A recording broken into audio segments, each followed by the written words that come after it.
So this week, Parashat Pekudei, we complete Sefer Shmot. Chazal referred to Chumash Shmot as the Sefer HaGeula. And the Ramban explains, one would think that if Sefer Shmot was referred to as the Sefer HaGeula, you would think that it would end at Yetzias Mitzrayim, after they got out. It starts with the Shibud, with the slavery. So maybe Shmot should end at Parashat Bishalach, or maybe Yitro. Maybe you'll say when they got the Torah. So you could push it to Parashat Mishpatim. But he says the fact that you see that Chazal considered Chumash Shmot to only finish with Pekudei shows that the Geula that is discussed in this Chumash doesn't really come to fruition until the Mishkan is built.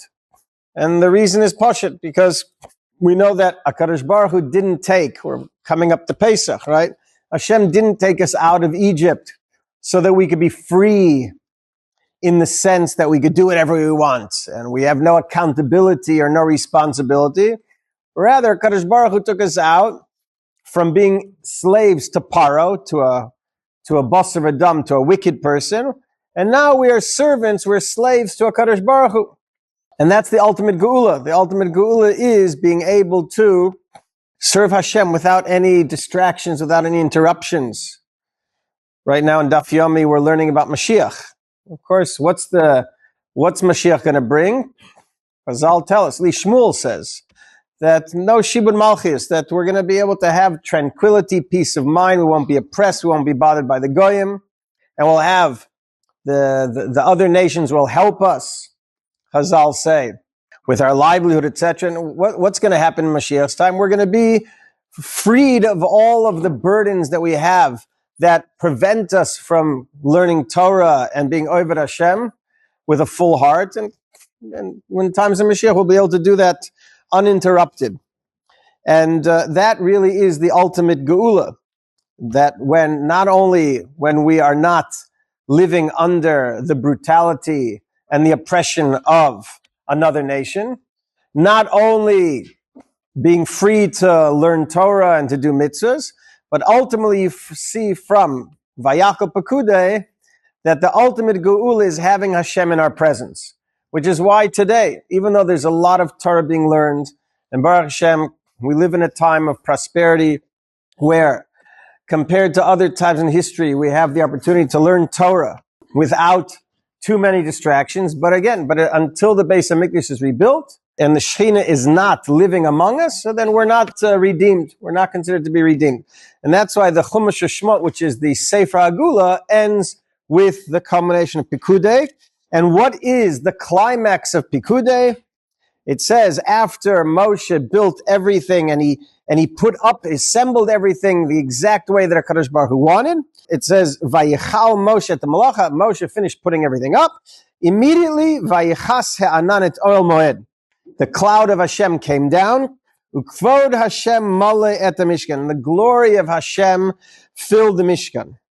So you'd think, if that's the geula, if geula is defined as finally the Shekhinah has come back to Klal Yisrael after it ran away from the Cheder Egel, now it's finally back, you would think that then Sefer Geula should stop over here. But then it continues two more psukim. It says, three. It says, it says, and when the cloud lifted off of the Mishkan and it started to travel, so then the Jewish people would pack up the Mishkan and they would travel together with Hashem. And as long as the cloud did not lift itself off of the Mishkan, they stayed where they were. Ki anan Hashem ala Mishkan yomam ve'esh ti'alayla le'einei kol Beit Yisrael b'chol ma'aseim. So the Rav Galinsky asked the question, so why is it that we have these last few psukim? I mean, this idea that we stayed put when the cloud was on the Mishkan, and when the cloud departed the Mishkan, that was our signal to go. That should really be brought in part in Chumash Bamidbar when it talks about Matot Masai, when it talks about the wanderings in the desert. Why is it written over here? So Galinsky says, because the idea, ultimately speaking, the greatest level, the greatest redemption the Jews have is relationship with Hashem, that Hashem is in our midst. And ultimately, it doesn't really matter. Obviously, it matters, but but the point is that ultimately, it doesn't, the essential thing is Hashem is in our midst, which means that if Hashem decides to travel and Hashem leaves the Mishkan, that means that our redemption is no longer here, wherever here might be, but it's over there, wherever the Shekhinah is. That's the ultimate goal, is to realize that what defines us as a people is not where we are living. It's not, obviously Eretz Yisrael is an integral part of Am Yisrael, but ultimately speaking, what makes us unique from all the other nations of the world is that we don't define ourselves by the land that we are living in, even though that land was given to us by Hashem himself. What happened when, unfortunately, we were exiled from this land and the Shekhinah left the land? So we went where Hashem told us to go, whether it's Bavel, where it's here, whether it's there. Ultimately, the purpose of life is to live where Hashem is. There were like 42 different stops in the Midbar. If Hashem is in this particular place, that's where the epitome of a Jew's life is. And if Hashem moves somewhere else, we go over there as well. The message is, again, that the idea is that obviously Chazal tell us the best place to be Oved Hashem is in Eretz Yisrael. But ultimately, the best place to be Oved Hashem is where Hashem is. And therefore, if Hashem is in Eretz Yisrael, the best place to connect with Hashem is in Eretz Yisrael.